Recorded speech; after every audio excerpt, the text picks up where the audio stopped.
Welcome back. I'm Gary Parr, and you are listening to Fiber Talk, that twice-weekly podcast for the people who make fine art with needle and thread. And we are traveling to Australia this week to really check out some fine art. And we have with us from the Embroiderers Guild, New South Wales organization. I mean, I was going to say club or guild, but I mean, guild is more than a guild. So we have with us Wendy Schmid, who is president. Hi, Wendy. Hi, Gary. Thanks for joining us. And my pleasure. Yes, and then April McNee, who is the coordinator of the exhibition and gallery. Yep, that's me. Hey. Yeah, April made a mistake because April asked if I would just mention about an upcoming exhibit and found herself doing a whole show. So there. Yep, rookie error on my part. Yeah, that'll teach you. Just send me an announcement next time, then you won't end up on the show, see? So you ladies, this is, of course, what do I know about Australian needlework other than the few guests that we've had and how active it is? But doing research on the Embroiderers Guild, this is quite an operation. And then I was just learning today that the building you're in, you just renovated last year. Is that just opened a renovation last year? Yes, that's correct. Yeah. It's taken us 10 years to redevelop the building. And we raised all the money ourselves. So that's a major project. So yes.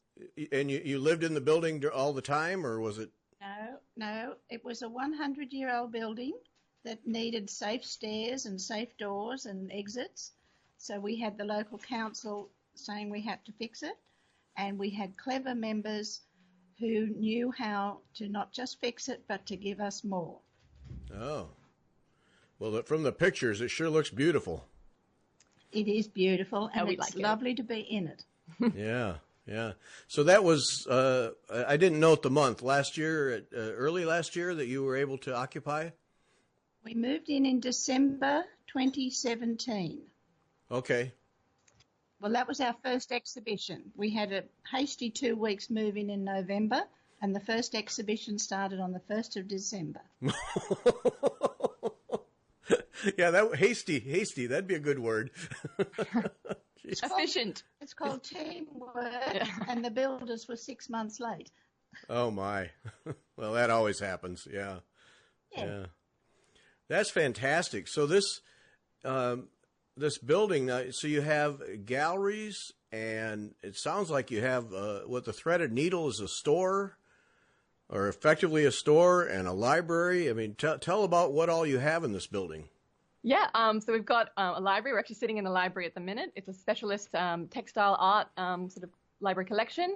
We've got a store called the Threaded Needle, which has got all our sort of embroidery supplies, which is great for workshops. The gallery spaces on all 3 floors, and a collection room which holds our historic and contemporary collection. So it's good. It's all happening in here. I guess so. No, you said gallery space on all 3 floors? Yeah. So the main gallery space is like sort of obviously the entrance level, and that's where we hold the bulk of our exhibitions. But we've also got gallery spaces on our 1st and 2nd floors, which we use more for members' work. And so we can have a possibility of having a few different exhibitions going at once, which is a nice ability to have. Well, yeah, that's more than nice. That's special. Wow. So you had this collection is, I assume, of size and has a lot of old pieces in it? Yes, there's over 3,000 pieces in the collection. Okay, that's of size, yes. The oldest is 17th century.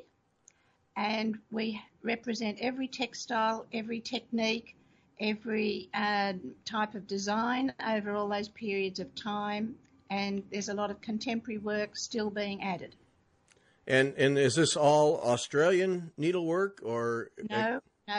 This is every culture from around the world. Australia is built up of people from every culture, more than you can imagine. And so they have brought their skills, they have brought their pieces. The pieces in the collection have been donated or either bought from donated funds. We're kind of passionate about it all. Well, you should be. You should be. Yeah, I mean, I think we all know Australia is really a true melting pot of cultures and people. And so you can really represent that through this collection then. Exactly. We're a melting pot of embroidery styles. So it's, the best place to be. Oh, that's fantastic. Now, is restoration too? I mean, do you do that, or do you have to send that out? We do that. We sort of teach people how to do that, but a lot of that is volunteer work, and we research and learn. The collection allows us to look at the real pieces, how they were really made, the real fabrics that they were stitched on.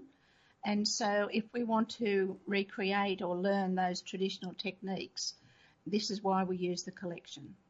And when you say all types, we have hardanger, cross stitch, needlepoint. Yep, we represent different countries, like the hardanger is from Norway. We represent other particular stitches, especially in whitework, that come from many European countries. We represent and also teach a lot of the Indian embroidery techniques, like the shisha mirrors. But the main thing is there are so many different stitches. Every time you try a new stitch and make a mistake, we add that to the list of the thousands. Excellent. Excellent. Yeah. So this is this collection, you run exhibits on an ongoing basis, it sounds like, but then do we also have special things where people can come in and explore the collection outside of exhibits? Definitely. Our exhibitions tend to be actually contemporary textile artists. We're really trying to give a space for new and current textile artists to exhibit their work. And then occasionally we'll sort of splice in historic exhibitions from pieces from our collection. So that's sort of, it tends to be a bit of a mix of contemporary and historic exhibitions happening. We recently had one on machine embroidery with invited contemporary machine artists. Another whole gallery was full of machine embroidery from our collection. And a lot of the younger women didn't understand that machine embroidery goes back a long way. Okay, so I'm going to be in that group. I did not know. I thought that was a fairly modern thing, but not so.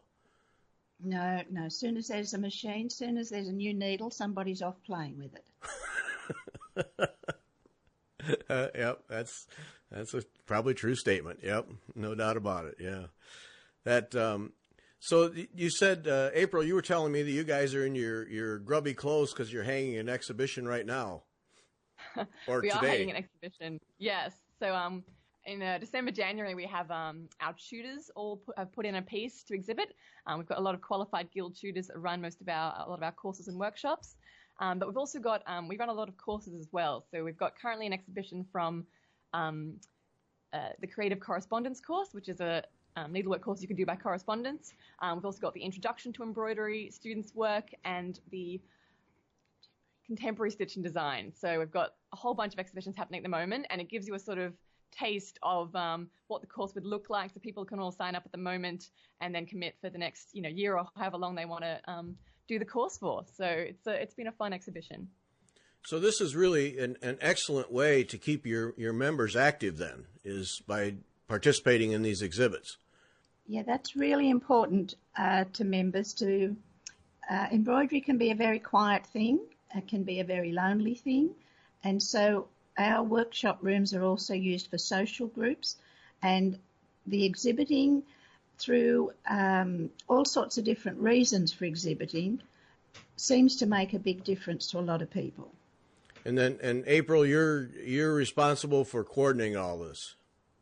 Yeah, that's my main role around here. So yeah, I'm chatting to sort of members or artists, whether they're national or international, and sort of keeping a continuous variety of exhibitions coming through the doors, and and then getting them up on the walls and getting them down and all that jazz. But it's great fun. And how many a year? It sounds like it's a pretty good rotation. 12 a year. We do one a month, more or less, and that's just in the main gallery space. We've also got the continuous variety of them having upstairs. So it's quite a fast turnover of exhibitions we have, but it's great. It keeps people interested. Local community can come in and sort of see a new thing every time they come past. Yeah, okay, you're getting me hooked right now because that exactly that. I'm thinking, all right, no matter every month I can go see something different. That's wow. Oh, that's Yeah, exciting. it's quite a variety as well. So At the same time, because we're in the new building, we're linking workshops to exhibitions. So you can see things on the wall, be interested, and then sign up to learn the introductory stage of it, or you can go into the design stage, or you can perfect skills that you already have. So that's also what we're working with April. Okay, so then the exhibits have a whole educational wing to them other than just viewing what's on the walls. Well, mainly that's what we're all about. We're really here for education, for people at that beginning level, to help extend people and to inspire. And how many members? It sounds like you have a lot. Right across New South Wales, which is a pretty big place, we've got about 1,300, and they're from age 5 to age 90 plus. Yeah. I was really interested because I've had discussions on more than one podcast with people about bringing in and getting young people involved, getting them first exposing them to needlework, but then getting them involved. And you guys seem to have a really active program to get kids at a very young age, at least with a needle and thread in hand. yep, exactly. We get them in young. Yeah. What do you do that? You do that through the schools or just directly? Actually, both. So we've got a junior stitches group, and they run school holiday workshops here at the Guild headquarters, and they tend to be sort of introductory things that the kids can just sort of get their hands onto straight off the bat, and create something by the end of the day. And again, we're starting to sort of tie those in to the current exhibitions. But they've been great fun workshops. We had one just a couple of days ago. School's just about to go back here in Sydney. And then we'll have a presence at the Sydney Royal Easter Show this year, and there'll be sewing activities there for the kids to try, and then they can know about more workshops they can come to if they wanted to. And then we also go to schools directly. So we're really trying to sort of encourage them on all different points, I suppose, to come in and have a go. Yeah, that's terrific. And I assume that you get equal interest from boys as well as girls. Yes, and we always have, and we've been going for 62 years now, and there's always been a good, healthy mixture. This is an art form. Yeah. Oh, so, and that's the way you present it then, not a craft or anything. It's an art form.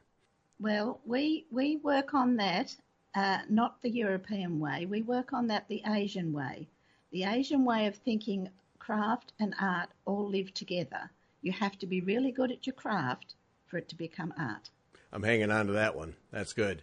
Now, because we've had discussions. As a matter of fact, just a couple weeks ago, I spoke with Jessica Grimm, who lives in Germany, and she's been struggling with that whole concept, trying to convince people in Germany that this is an art form and that she should be classified for health care purposes and other things as an artist. And, and the conversation was the struggle she's had just trying to get people to see it as an art form because it's needle and thread. You're just a woman sewing, that doesn't count. And, yes. And of course you can imagine the frustration because she does gold work and all other kind of things. Totally. Yeah. Yes. Yeah. Yes. And well, that's how we start our children because of the art they do in our schools here. They're exposed to all sorts of media. So when they come to us, we're really exposing them to fabric and thread and all sorts of bits of glitz as another medium for them to play with. And it's been a real aid having the gallery as well because it's given us an ability to sort of present this needlework, whether it's contemporary or historic, as an art form in an art space. So I think it's easier in some ways for people to sort of accept it as fine art when it's displayed in that way. So I think it's been helpful for us in that way having the gallery. And I assume that through the kids you've picked up several adults. Yes. Mothers decide that they've been putting it off too long, and the mothers come. But it's a moving thing, and all through the state, the children. If there's volunteers in a certain country town or in a certain city suburb that's a long way from us, it's a moving thing. While there's volunteers, the kids come. So you get that churn going that keeps the hobby alive, because that's just a concern that I know that I have, is that the hobby is, if we don't get a nice stream of young people involved, that eventually it just dies off and we lose all these beautiful techniques and all the history. And yes. Well, we're not going to do that. If you want to start some kids, start them on a bookmark with running stitch. Kids today understand bookmarks. Yeah. It seems strange, but they do. I go into a school, and if you do that, they'd finish their bookmark in about half an hour. Uh-huh. You just don't ask them to thread the needle. You thread the needles for them. Oh, okay. Get them over the hard part. Exactly. Get them stitching. Now, is art still a part of the school curriculum there in Australia? Very much so. Yeah. Very much. And that very European idea of the artist is someone who thinks and does something with the idea. But here, often the kids are allowed to just start with the idea, and it doesn't matter how they turn the idea into something, they can use anything. Where in a lot of Asian countries, their philosophy is you're perfecting your technique in whatever area you love. And from that, the art comes from the heart. That's so encouraging, because here in the States, we've essentially eliminated all of that, home economics, the cooking and woodworking and all those things have just essentially been eliminated from the schools. And it just, to me, that was an important part of my overall education. And I really think it's sad that kids don't get exposed to that anymore unless they seek it out outside of school. And definitely, it's just, to me, it's just a crime. So I'm glad to hear somebody in the world is keeping this alive. Yeah, but we're also hoping to be in some ways a resource to those teachers, because art teachers can't be an expert in every single possible media you could use for art. And so, we're hoping to be a resource to the students in the schools, but also to the teachers to kind of give them the opportunity to learn some new skills, see how embroidery could be played out in art, and so therefore help them to help the kids figure out how embroidery could play a part in their artwork. Mm-hmm. So they have an excellent resource at their disposal then. That's great. That's what we try to be. Yeah, yeah, as best you can, yes. Well, I'm a former science teacher, and so I have a full appreciation of how outside resources can really enhance any curriculum. And the kids get riveted when there's a guest in there to help them out, and or to help do a class, or all of those things just add so much to the daily school grind. So that's great when you can do that kind of thing. I'm intrigued by the exhibitions. What is Gallery 76? Where does that come into play? I couldn't piece that in. Okay, well, our little block of land and our 100-year-old building is at 76 Queen Street, Concord West, which is a little part of Sydney right in the middle, literally right in the middle of this huge city of Sydney. And in 1980s, a lot of things happened differently in Sydney, and they couldn't stay where they were. It was being rented and prices went up. So a very brave little group of ladies and their husbands, we all do it all together, bought this little place that nobody else wanted. There were 5 little businesses run from it, and they'd all left with all their junk.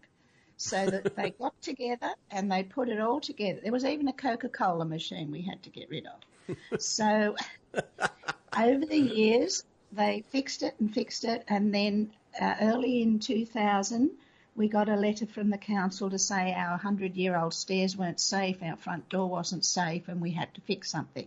This is happening all over Sydney. And so, very fortunately, one of our darling members is a retired architect who had worked on this sort of thing, and she got us going. She put out an expressions of interest, and we were flooded with architects and builders who just wanted to help us. So we were able to pick the absolute best. They looked at what we had. We had a little laneway on the side. 76 Queen Street became the focus of the area because everyone wanted to know what was going on. We were out there talking to our members, explaining why on earth we wanted to bother to do it. And we had a lot of reasons, a lot of help, and we did it. And so then we always just thought, we're in Queen Street, we'll call it the Queen Street Galleries, and we found out someone else had that name. So then someone said, you've got to let people find it. So 76 is what we did, Gallery 76, because we're pushing the fact we are galleries. Mm-hmm. And you can come 7 days a week. Mm-hmm. I love that. There's just that clear emphasis on art. Yes. Your whole marketing presentation is, this is art. That's great. That came from one of our founders. One of our founders was a very important woman in Sydney, from an important family, and she was an artist as well as an embroiderer. So she was designing and embroidering and linked with the UK Guild. And then other women who came were experts in techniques. And from the very beginning, they were the two things that we're all about. And we have good, bads and uglies, but we always pull back to the fact we must be working for the best technique we can each manage, the best research and understanding, and moving ahead with the best art we can manage. April, take me through an exhibit. Take me through from concept to finished display. What is that process like for you? It would depend whether or not it was an external artist we had coming in or whether it was one we were doing ourselves. So, for instance, the big one we have coming up in June is the Sampler Festival, and that includes an exhibition, and that's going to be an internal exhibition. So we have a number of historic samplers in our collection, and so we knew we sort of wanted to do this sort of to give, in some ways, these pieces in our collection the possibility to be shown. But we also knew a lot of our members had pieces they own themselves in their homes. So we had this sort of group of pieces, but we sort of sent out a request to our members as well saying, if you have samplers in your homes, ones you've been working on, contemporary pieces, let us know, and we'd love to include them in our exhibition. So for the last 6 months or so, we've really been looking around, asking people, asking collectors. And we brought together a whole diverse range of samplers, right back from the very earliest to super contemporary. Some people would even argue, is it a sampler, pieces, and they're all going to go in together in the one exhibition. So, yeah, that's sort of how we've approached that one. And we're putting a lot of festival events around it. So it'll be a great big fun event with ways to get involved. Now, is there some, I got to believe you get a lot of participation, so there must be some kind of screening process, or do you try to get every single contribution into the exhibit? We'd love to get as many as we can into the exhibit. Obviously, we have to draw the line somewhere. We've only got some, there is some limit to our space. So we'll tend to try and look for a diversity of pieces. If there's two things that are a bit similar, maybe we'd say maybe another time, just because, you can only have so much on the walls. Right. But no, we have got the luxury of having quite a bit of space here. So, where we can, we'd love to include as many diverse examples as possible. And this sampler exhibition is the Sampler Festival. I mean, it's the exhibition. When is this now? When does it open? It opens on the 14th of June. Yeah, well, the exhibition will run from the 1st of June, but the festival and all the activities will start on the 14th, so that's when it really picks up. Okay. So it's the whole month of June. Yeah. Okay. And so then the festival will be workshops and seminar and talks and a visit to one of our museums that has a couple of special historic samplers, and a visit to the main library in Sydney that has other works on samplers. A sampler is just a try. A sampler is to try. Well, I tell you, I'm a needle pointer at heart, and just in the last couple of years have come to really appreciate samplers and reproduction samplers and the history behind them, and the people who reproduce these samplers, what they learn about the girls and the history and how the history of the time they lived, and it's just, for me, become a real area of fascination. I'm working on a sampler right now from Hands Across the Sea Samplers, and I just love that. The whole thing has really just kind of hooked me in, because there's so much more to it than just X's on a piece of linen. And also, a lot of people have that misunderstanding that it's just cross-stitch. And we're starting in the last week of February with 4 days of workshop with a visiting academic embroidery tutor and researcher from South Australia, from Adelaide. And Di Fisher has studied and done a PhD in this whole area. And the sampler that she has created has a whole mixture of stitches that were used at that time. And when we first started to advertise it, the hardest part was to make our members and students understand it's not cross-stitch. And it's interesting that you should mention Hands Across the Sea samplers, Gary, because one of the co-founders, Sandra Moffat, she actually lives just outside of Sydney in the Blue Mountains, and she's going to come down and present at our symposium day about the process of a historic sampler making, and specifically she's going to chat about the Temple of Fame motif, which is found in a lot of early English samplers. So yeah, we really like them as well, and the history is fantastic. So we're thrilled to have her speaking at our symposium day. Oh, she's a terrific lady too. Yeah, that's a real plus there. So then, what other exhibitions? You've got the festival, and then the craft and quilt fair. I was intrigued by that, because quilting is part of this operation too. Then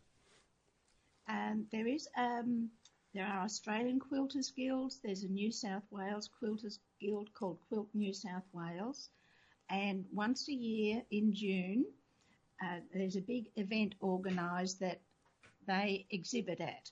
They don't have premises like us. We have members who cross over, but this is their main exhibition, and it's competition as well as exhibition. And the event organisers bring all sorts of suppliers, and there's all sorts, you can buy everything you can imagine. So, but we, each of the guilds, the Lace Guild, the Needlework Tools Guild, there's all sorts of guilds. The event organisers give us all a little free space. But over the years, we've dazzled them with our display and our chat, and they give us the biggest space now. So this year they have asked for an artist studio space. So the team of volunteers organising that, who are tutors as well as members, and they're putting together a display that looks like you will walk into an artist studio. There will be an artist sitting there. They will take it in turns over the several days, and it's an interactive space. There will be installations. There will be 2 interactive spaces, 2 installations. I'm getting a special message here. But they've also linked it to the sampler idea, so that one is an interactive space and the other is the artist studio, and the third thing are the installations. Right, I've got it right. So this brings people from all over Australia, all over New South Wales, and we do get overseas visitors who come specially for some of these events. And after these, this is also June, when that's over, that whole exhibition comes here to our building. So while people are at the show and they see it for the first time, or I didn't know the Embroiderers Guild existed, they know it's here for all of July. And we've done this 3 or 4 times now, and that's where some of our new members come from. And they might not be stitchers, but they'll fall in love with the library, they'll fall in love with the history, and they start because they love that, and before you know it, they're making their bookmark. This is Wendy's gateway drug, the bookmark. Yes, I picked right up on that. Yeah. Yeah. So July will be a big month here as well, because we'll have the samplers in June, and then July we're going to have 2 exhibitions. We've got the craft and quilt fair installations. We also have a refugee artist, a local refugee from Sydney, who's exhibiting in our main gallery space downstairs, and he does really bright, colourful work with a technique he created himself, which is fascinating. We've got student exhibitions happening this year from a local university. We're hoping to do a 1920s exhibition at the end of the year to get ready for 2020. And that's going to be a collaborative exhibition with some of our own collection and with a local dress collection group called Cavalcade. And then we'll have a bunch of contemporary ones as well. So it should be a really interesting year exhibition-wise. You guys are just flat out fun. Yes, that's it. Flat out, yeah, and fun. It's the magic of the building and the magic of the architects we had. They had a great passion. We think we've got a passion, but they had. You walk into this building, you're surrounded by embroidery, you're surrounded by this beautiful, quiet space, and you just come alive with it.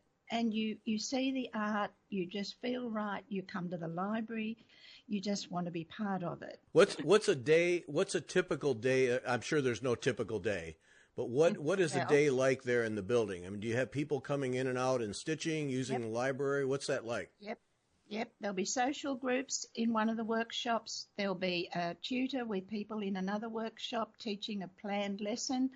There'll be researchers in the library. There will be volunteers in the library.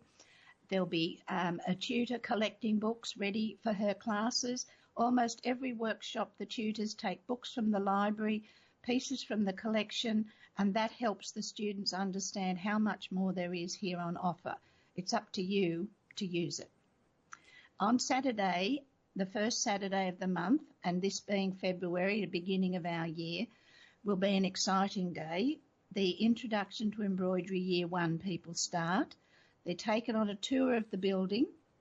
They're introduced to the library, the books, the collection, and then they start their stitching. They go through several different techniques over 2 years, and on that day, the excitement on the first day of the month is very exciting. And on Friday night, we've got the exhibition opening, so that's a different group of people, and we've got locals walking past. We've got 5 terrific cafes around us, and people come and go. It's alive. Wow, that's needlework at its best right there. Yep. Is this virtually all volunteer work? Yes, absolutely.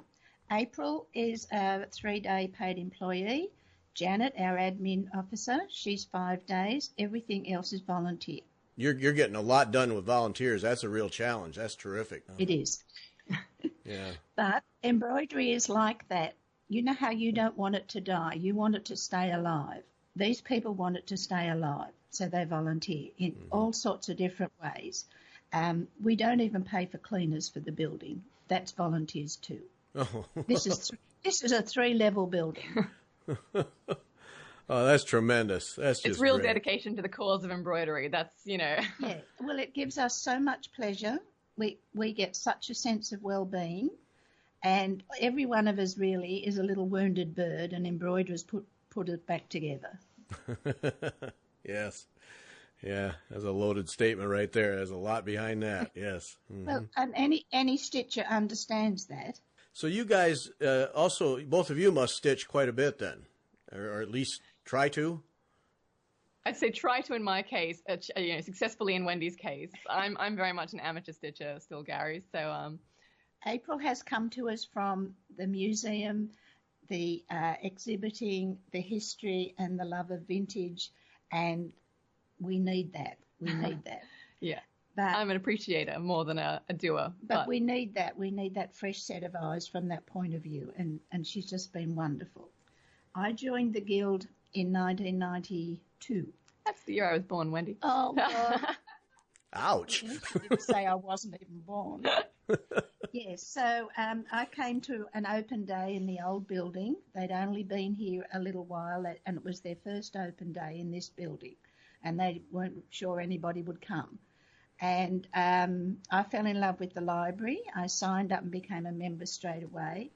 And in those days, it wasn't open at the weekend. It was only open during the week, and I was working. And so I could only come. I had to wait from May till the following February for the introduction to embroidery class to start. And that's how I started. But I had stitched with my mother before. Not my grandmothers, they were hopeless, but my mother was wonderful. and it just brought me alive again. I tucked it all away, and it just brought everything out. And I struggled with the idea of design because I just wanted to follow patterns like I always had. But from the beginning, I had this wonderful tutor, Effie Mitrofanus, who's still with us and doing wonderful things.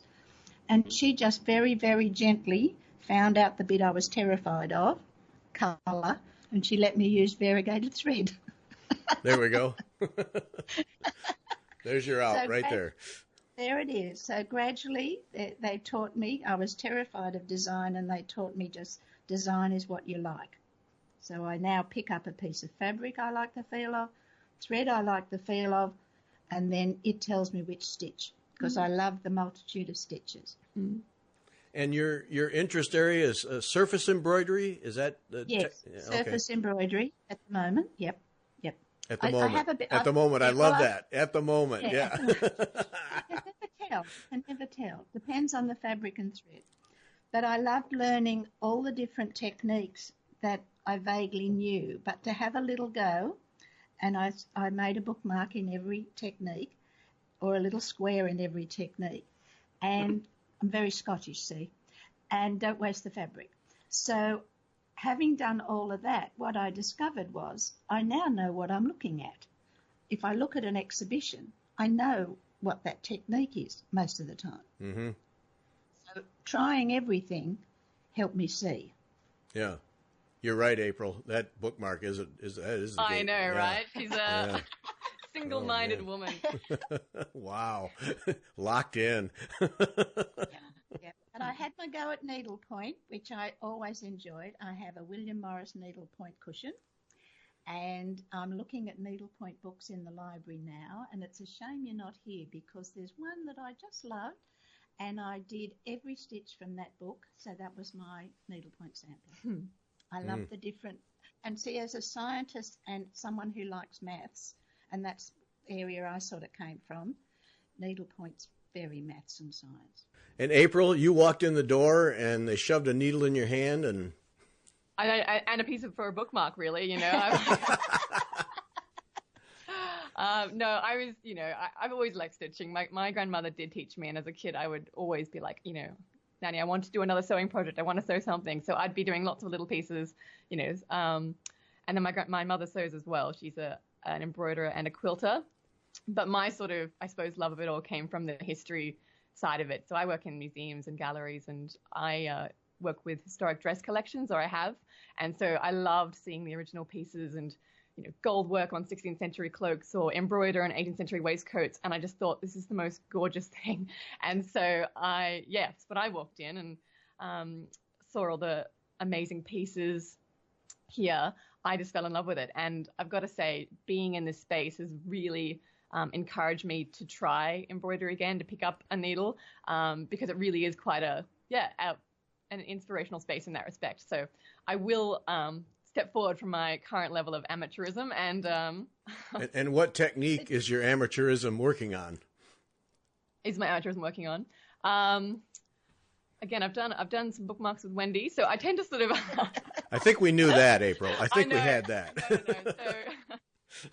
So when I was a child, my grandmother would make me do rows of different stitches, and then, so I've got a bit of basics in a few different things, but I'm just sort of waiting for a free weekend with a workshop, and then I'll come along and see what's around. Really, anything looks good, to be honest. I'm happy to try whatever's at hand. There we go.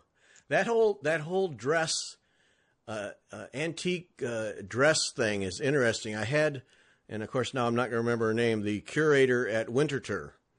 And that's where she started, was the dresses and the designs and all the trimmings that go with them. And there's a lady in England, Isabella Pitcher, who makes period dresses, authentic dresses from scratch. And follow her on Instagram. And what a fascinating world that, I mean, you talk about art with those dresses. And absolutely. Yeah, that's an amazing world. And it's, like I have any interest in sewing a dress, but I find it, I just really enjoy watching her design those dresses and all the different parts. And yeah, that's another art to me. That is another art form. That isn't just clothes. Yeah, definitely. I'd say decorative arts definitely falls into the arts category. And, seeing some of the 20s dress pieces we have in the collection and the beading and the embroidery on those, like, there's no way you can look at that and say it's not art. It's just stunning. So, yeah, it's an easy way to fall in love with embroidery, I think, by wearing it. Well, and you look at that, and all the embroidery that in the old days went on clothing, and then what we wear today. Well, what you women wear today, not me, but no judgment, Gary. You do you. But it's such a extreme ends of the spectrum in terms of. I mean, those things were pieces of art that, from what little I've learned, were kept and passed on, and instead of worn and then thrown away. And it's a fascinating world to me. Definitely. And you definitely find lots of like 18th century pieces that have been remade of 17th century work. So it's fun trying to figure out when the embroidery, because the embroidery really will be what dates the piece in a way, whereas the style of the dress will be what changes, because, as you say, people just alter it because the work is what's important in the piece. It's just interesting the way all this comes together at some level. Yes. Embroidery, we just define embroidery as decoration. There's too big a hang-up from when we grew up. Even April feels it. Keeps saying I'm an amateur. And we judge ourselves on embroidery where we never do on all sorts of other things. If you're cooking, you don't make apologies that you're a beginner. But with embroidery, everybody seems to. And it's such a sad hang-up. One of the lovely things we have in our collection is a wedding dress from Nuristan, which is north of Pakistan. And this dress has layers. You couldn't count how many generations have added to this dress. You can see the difference in the colour dyeing of the thread, in the type of fabric. It's the sort where coins were stitched on. We've been able to date the coins to 1970s in Pakistan. So these people were refugees from Afghanistan when the Russians were there. And this dress has story after story. But the main one, we had a group of Afghani women in here in December, and when I showed it to them, they all started to talk to one another, and then the translator had to help me through, because we had 6 Afghani pieces of embroidery for them to teach us about. But with this dress, the main thing I found later, they were talking about family. They were guessing where the mother's piece was, where the auntie's piece was, where was the grandmother's piece. And all, then they started talking about all sorts of things. They left me out of it. But it was very, very interesting how they talked about just because of being there in the room with this one piece. So they knew there was history there, and they latched right onto that. Oh. Yes, because they'd had to leave their history behind. They had brought some embroidery with them. 3 of them had brought embroidery with them. And one of them, it was the most beautiful creamy coloured. It was a polyester, but you could tell the idea had been for silk, but she'd had to make it in polyester. And it was counted thread work in the narrowest little band on the bottom of those lovely fluffy trousers they wear. And on that day, the visitors were in one room with Mohammed Saeed, the artist that April was talking about. In the other room was our social group, the Hardanger group, counted work, all sorts of things. And one of our lovely members who teaches it to beginners was teaching a beginner. So we had an expert and a beginner and others who were interested, and they came out to see this young girl's pieces. And she was staggered that anybody knew what it was, that anybody who wasn't from where she didn't know this stuff went all around the world, these ideas, these thoughts, these stitches. I'm jealous. You guys are having way too much fun there. This is. We'll see you next week. Yeah. Yeah, exactly. Well, I'm not a big overseas traveler, but I've always said that Australia is one of the 2 or 3 places in the world I'd love to go if I could be there for 2 or 3 weeks. And yes, you don't want less than that. No, yeah, it's not a 2-day trip by any stretch. No. Yeah. But we'll find a bed for you. Okay, all right. When I get there, I'll hunt you down. Yep. Good. We'll be here. Now, for those of us who can't get there, all of these exhibitions, do you put them on your website so people can see them? Are there ways for people to see at least a taste of what you're doing? Our social media is probably the best way. I tend to keep a few photos happening of what's on the walls at the moment. Our website will give you the dates and the times when you can see it. But otherwise, if you follow our Instagram, you'll see at least a taster of every different exhibition. So that's where to go, is the Instagram page. Yeah, that will keep you updated on what's happening on the walls of the gallery. Okay. And yeah, and I'll have a link for this podcast, but it's Instagram/gallery76_ Queen Street, exactly. Yeah, Queen Street, yes. So, but I'll put a link so that people can find it, because I got to believe some people are going to want to keep tabs on this. This is fun. Oh, and then Wendy, yes. 2018 Arts and Culture Citizen of the Year. Oh, talk about that. Now you're embarrassing me. No. Brag, please. Brag. Well, this is one of those things where, yes, it's me, but there's an army behind me. And, yeah, Margaret's saying it's me. Yeah. I live about 10 minutes from where the Guild building is. And so a lot of others do a lot of travelling. So I'm sort of the one that's here. I'm the meet and greet, and I'm the dogged little one that hung on through. You're meant to be bragging, Wendy. I'm bragging. Yeah. But our local council, we have federal government, state government, and then local government. And our local government on last Saturday, which was our Australia Day, have a special ceremony. And in that ceremony, there were 4 Citizens of the Year. One who's the overall Citizen of the Year, and he's worked in business and promoting ethnic businesses in the area. And then I'm the Citizen of the Year for Arts and Culture, because this is the only gallery in the electorate.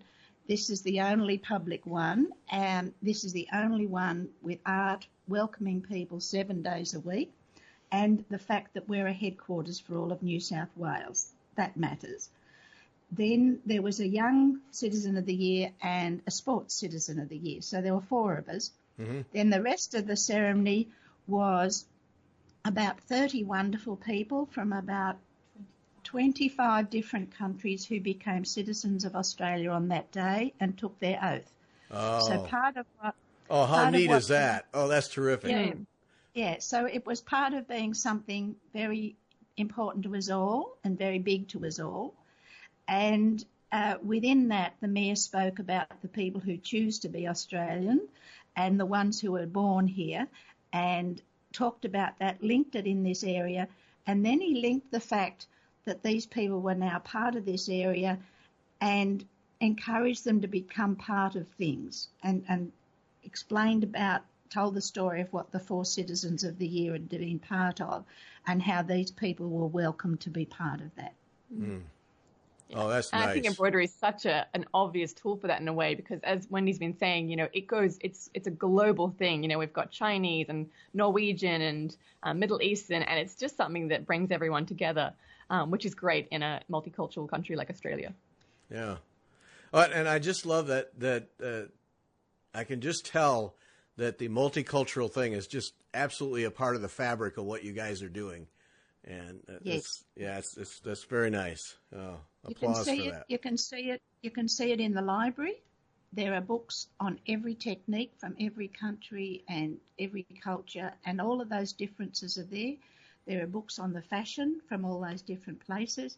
The collection definitely reflects that, and even our tutors reflect that, and our members certainly do.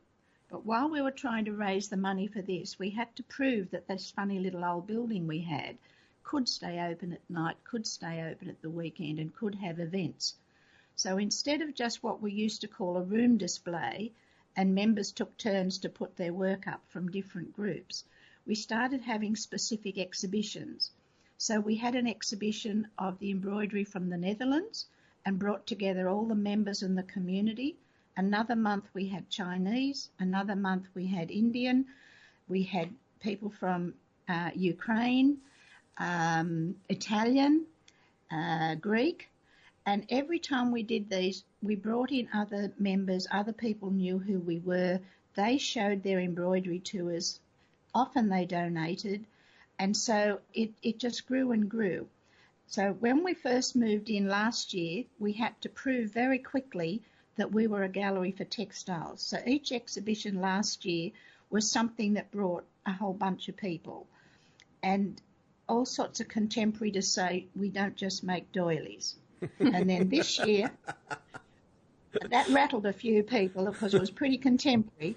So this year, the samplers are proving we're traditional as well as contemporary, and we're settling a lot of the traditional people and bringing the history in. Then we will start going back to these different ethnic ones, and there will be one different culture at least every year and possibly more. Mm-hmm. Well, loud applause to you guys. That's just terrific. What a great program. Yay for you. No, we have fun doing it. And Wendy, to brag for her, is just like this powerhouse energy who's just so enthusiastic at everything and gets everyone on board with everything she suggests. So, yeah, it's great fun. And, yeah, she's a fantastic president of the Guild. Yeah, I could kind of tell there was a little nuclear reactor sitting next to you, yes. Yeah. Yeah. She's blushing. Yeah. Well, ladies, I really appreciate the time. This has been, it's just so much fun to learn what others are doing, and I'm sure that for our listeners, there's some ideas for what they might do come out of this, and just a loud applause for what you're accomplishing there. It's just fantastic. And April, thanks so much for asking me to just promote the the sampler event. Yep, I saw that. And Yep. Oh, no. We're not just going to promote an event. We got to talk. Yeah. We got to talk. So, all right, I appreciate it, ladies. And thanks to everybody for listening. And be back on Wednesday with Debbie Rowley.